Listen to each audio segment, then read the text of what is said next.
श्री कृष्ण कहते हैं, धैर्य एक ऐसी चीज है, अगर आपके पास है तो दुनिया में कोई ऐसी ताकत नहीं जो आपको हरा दे।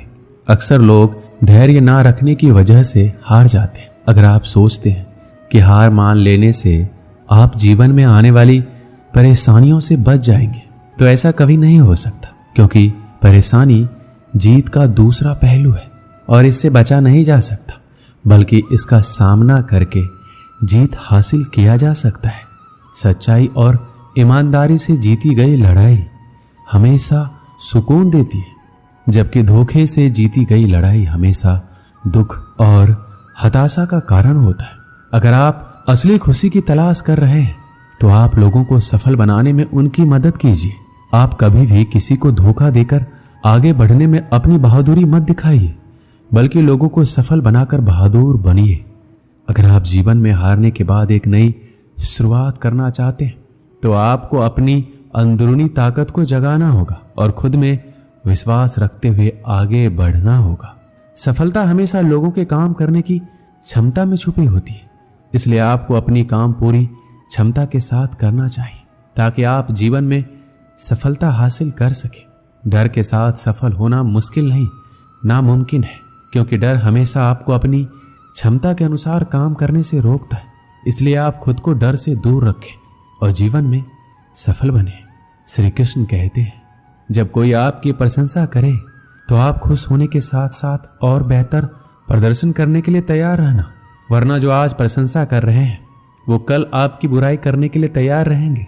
जो हार जाते हैं वो हमेशा एक के बाद दूसरा नया काम करने के लिए तैयार होते हैं। शायद वो ये नहीं जानते कि बार बार नया काम शुरू करने से लोग सफल नहीं होते, बल्कि हर काम को अलग ढंग से करके सफल होते। इस धरती पर हर किसी को अच्छे दिन गिनकर मिले हुए हैं, इसलिए आप अपने मिले हुए अच्छे दिन को जीवन में सफल होने के लिए खर्च करें, ना कि दुखी और निराश होने में। खुद को आप इतना मजबूत बना लीजिए कि आपके सामने आने वाली समस्याएं कमजोर हो जाए और आप उन्हें हराकर अपने सपने को पूरा कर लें। जब कोई आपकी आलोचना करे तो आप उसे धन्यवाद दें, क्योंकि यही वो आदमी है जो आपको और अधिक बेहतर बनाने में आपकी मदद करता है। लोग बहुत अधिक काम करने से उतना सफल नहीं होते जितना वो एक काम को अधिक बेहतर ढंग से करने से होते हैं। यदि आप सफल होने के लिए प्रयास कर रहे हैं तो आपको शिकायत ना करने का संकल्प लेना होगा, क्योंकि शिकायत करने वाले कभी सफल नहीं होते। यदि आप किसी लक्ष्य को पाने के लिए आगे बढ़ रहे हैं तो लोग आपसे बार बार कह रहे हैं आपसे ये नहीं होगा, और आपको इससे कोई फर्क नहीं पड़ने वाला जब तक आप खुद से ना बोलें कि आपसे ये नहीं होगा। यदि आप जीवन में एक बड़ी सफलता हासिल करना चाहते हैं तो आपको हमेशा इस बात पर विश्वास बनाए रखना होगा कि आपको तब तक कोई नहीं हरा सकता जब तक आप खुद नहीं हारना चाहेंगे। हारे हुए आदमी को दया और करुणा की आवश्यकता नहीं होती, बल्कि उसे अच्छे सलाह की आवश्यकता होती है, क्योंकि आप कभी भी हारे हुए आदमी के लिए दया और करुणा की भावना ना रखें, उसे अच्छा सलाह दें। अगर आपका वक्त खराब चल रहा है तो आपको दुखी और निराश होने के बजाय इस बात पर ध्यान देना चाहिए कि आपका वक्त अच्छा कैसे होगा और आपको इसके लिए क्या क्या करना होगा।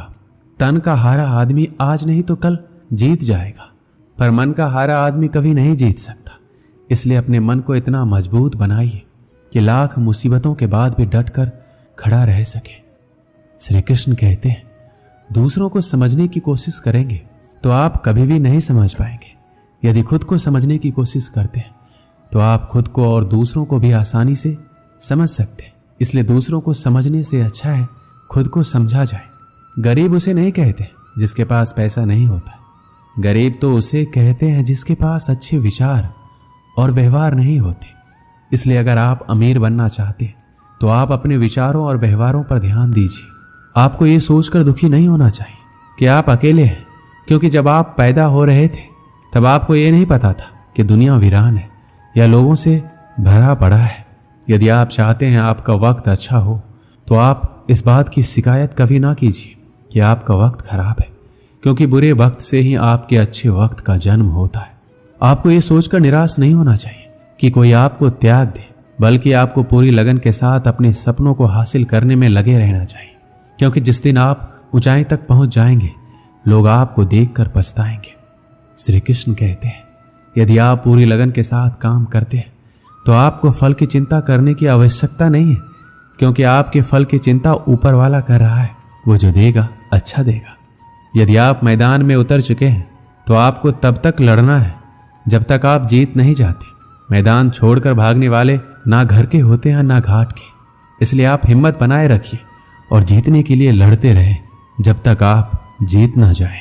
सिर्फ एक हार से आपकी किस्मत तय नहीं होती, बल्कि कई बार हारने के बाद भी किस्मत बदलती है, मतलब आपको जीत मिलती है। इसलिए हर हार के बाद एक पूरे जोश के साथ आगे बढ़िए। अगर आप में सुनने की कला है तो आप में बोलने की कला भी है, क्योंकि जो ध्यान से सुनता है वही ध्यान से बोलता है। अच्छा दिमाग और अच्छी कोशिश इंसान को कभी हारने नहीं देते। इसलिए आप अपने दिमाग को जितना हो सके उतना अच्छा करें और हर काम में अपना 100% दें। श्री कृष्ण कहते हैं, यदि आपका मन अंदर से मजबूत हो तो ये तय है, आप ना कभी झुकेंगे और ना कभी टूटेंगे, बस आगे और आगे बढ़ेंगे। अगर आप किसी चीज के लिए दिल से दुआ करते हैं तो वह चीज आपको तब मिलती है जब आप उसको संभालने के काबिल हो जाते हैं। जैसे सफलता। आप अंदर से जितना शांत होंगे, आपके विचारों में उतनी ही गहराई होगी और आपका जीवन उतना ही अधिक समृद्ध होगा। इसलिए आप हमेशा अंदर से शांत रहें और जीवन का आनंद लें। सपनों को पूरा ना कर पाने के लिए किसी और को दोषी नहीं ठहराना चाहिए, क्योंकि जब सपने आपके हैं तो उसे हासिल करने के लिए प्रयास भी आपको ही करना पड़ेगा।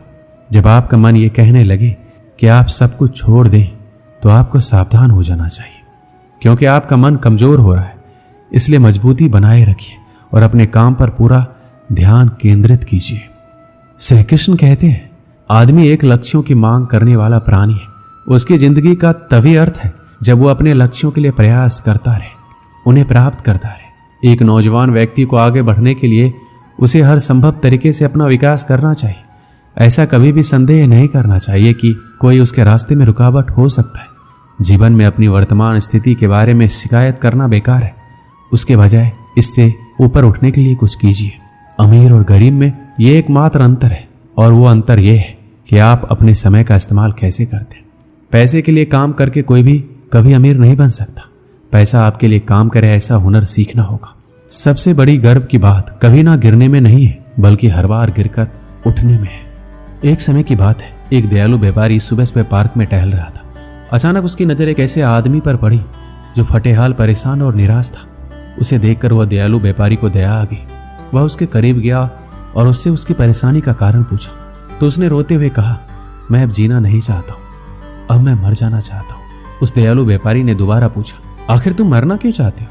ऐसा क्या हो गया कि तुम जीना नहीं चाहते? उस परेशान आदमी ने जवाब दिया, मेरा सब कुछ बर्बाद हो गया। मेरा व्यापार, मेरी जमा पूंजी, और यही नहीं, मेरे सर पर बहुत ही ज्यादा कर्ज हो गया। मुझे समझ में नहीं आ रहा है कि मैं क्या करूं। सारे रास्ते बंद हो गए। अब मेरा मर जाना ही अच्छा होगा। उस दयालु व्यापारी ने मन ही मन सोचा, यह आदमी तो अंदर से पूरी तरह से टूट गया है, मुझे इसकी मदद करनी होगी। उस दयालु व्यापारी ने उस परेशान आदमी को उसके बताए गए जरूरत के हिसाब से उसे एक चेक काट कर दिया और उससे बोला, मैं ठीक 6 महीने बाद इसी दिन और इसी तारीख को मैं इस पार्क में तुम्हारा इंतजार करूंगा। जितने पैसे का मैंने तुम्हें चेक दिया है उतने पैसे का तुम मुझे चेक दोगे। उस परेशान आदमी ने कहा, मैं ये आपका उपकार कभी नहीं भूलूंगा। मैं ठीक 6 महीने के बाद इसी दिन, इसी तारीख, इसी जगह पर चेक के साथ मिलूंगा। दयालु व्यापारी और परेशान आदमी दोनों अपनी अपनी मंजिल की ओर चल दिए। परेशान आदमी अब परेशान नहीं था, वह खुश था, क्योंकि उसके पास इतने पैसों का चेक था जिससे वह अपनी सारी परेशानी दूर कर सकता है। अब चेक बजाने की बारी आई तो परेशान आदमी ने खुद को समझाना शुरू किया, मैं इस चेक को नहीं बजाऊंगा, मैं इसे सुरक्षित तरीके से अलमारी में रख देता हूँ और एक बार फिर मैं पूरे जोश के साथ बर्बाद हुए बिजनेस को खड़ा करने का प्रयास करता हूँ। अगर नहीं हो पाया तो चेक अलमारी में ही रहेगा, इसे बजाकर मैं अपना सारा कर्ज उतार दूंगा। उस परेशान आदमी ने चेक को अलमारी में रखकर एक बार फिर पूरे जोश के साथ अपने बर्बाद हुए बिजनेस को खड़ा करने में लग गया। वह दिन रात कड़ी मेहनत करने के बाद अपने बिजनेस को धीरे धीरे आगे बढ़ाने लगा। लगभग 3 ही महीने बीते होंगे कि उसका बर्बाद हो चुका बिजनेस अब फिर से दौड़ने लगा। उसने बिजनेस की कमाई से अपना सारा कर्ज चुकता कर दिया। वह अब अमीर हो चुका था, उसके पास किसी चीज की कमी नहीं थी। उसे अलमारी में रखे चेक को बजाने की जरूरत ही नहीं पड़ी। जब चेक लौटाने का समय आया तो वह दयालु व्यापारी को चेक लौटाने निकल पड़ा, जो उसका पार्क में इंतजार कर रहा था। उस दयालु व्यापारी ने उस परेशान आदमी को सूट बूट में देखकर पहचान नहीं पाया। जब वह परेशान आदमी उस दयालु व्यापारी के पास आया तो उसे अच्छे से पहचान लिया। परेशान आदमी अब अमीर हो चुका था। उसने उस दयालु व्यापारी को चेक लौटाते हुए कहा, मुझे इसकी जरूरत नहीं पड़ी। तब दयालु व्यापारी ने कहा, वैसे ये चेक किसी काम का नहीं है, ये एक नकली चेक है। मैंने इसे तुम्हें सिर्फ 2 पल की और जिंदगी मिल जाए इसलिए दिया था। जब ये बात उस परेशान आदमी ने सुना जो अब अमीर हो चुका था तो उसके पैरों तले जमीन खिसक गई। वो ये सोचकर हैरान था कि अगर वो खुद पर विश्वास करके पूरे जोश के साथ प्रयास ना किया होता तो उसका क्या होता। सोचो, खुद पर विश्वास और लगातार प्रयास से बर्बाद हुए जीवन को भी एक बार फिर से सफल बनाया जा सकता है। दोस्तों, इस वीडियो में बस इतना ही। मिलते हैं अगली वीडियो में। अपना ख्याल रखिएगा। जय श्री कृष्ण।